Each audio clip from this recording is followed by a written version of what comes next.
Look, the tragedy about Nigeria is that we are living in an alternate reality. We have decided to put the cart before the horse, so everyone is struggling. The literal professor said that things have fallen apart and the center cannot hold. So what happens when the center has caved? What happens to what is supposed to get support or stamina from it? Everyone in Nigeria is struggling today because the center piece where everyone should get stability is not okay. If we fail to fix governance, we are just in a vicious circle of lamentations and complaints.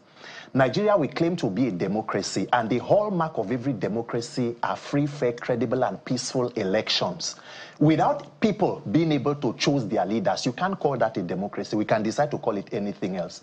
And unfortunately for us, we have refused or failed to pay attention and fixing that system, which is the first line of accountability for public office holders. If you do not have a system where you can vote in people, and if they fail to perform, you vote them out, what is the deterrence for doing or behaving badly? When you know there is a corrupt or criminal electoral process that you can weaponize and come back. So that is what we have. We begin. Why should somebody be talking about people, a governor, bringing in a successor? Is it that the 10 million or so persons in the state do not have the ability to choose a leader? It is because our political system is structured such that we have strong men against the will of the people. So somehow, whether or not the people decide to sway this way, there is a structure that gives power to one person to be able to decide the fate of every other person. And Nigerians are not concerned about that. And if you do not do it now, at what point do we do it? You are complaining about inflation, insecurity, and whatever, the cost of living.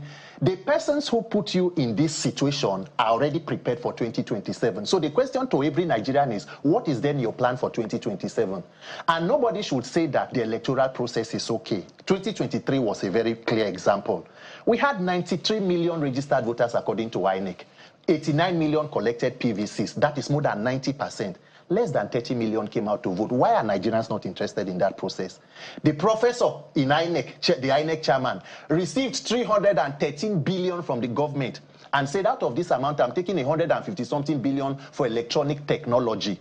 BVAS, which was the ultimate, supposed to be the game changer in the 2022 Electoral Act. On the day of the elections, the INEC chairman said there was a glitch. Gentlemen, does any of us here know why there was a glitch or what caused the glitch? And why should we not have further glitches going forward?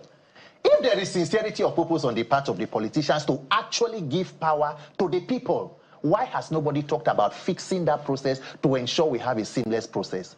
So the entire arrogance of a political class that is corrupt is a dysfunctional electoral system. And if you fail to fix it, you are only postponing the evil day, because they find a way of getting back by 2027, you have 4 more years. You complain and lament, then you get to 2031. If you fail to do nothing, how many years do Nigerians want to spend on the street complaining and lamenting? It is either now or we continue to suffer.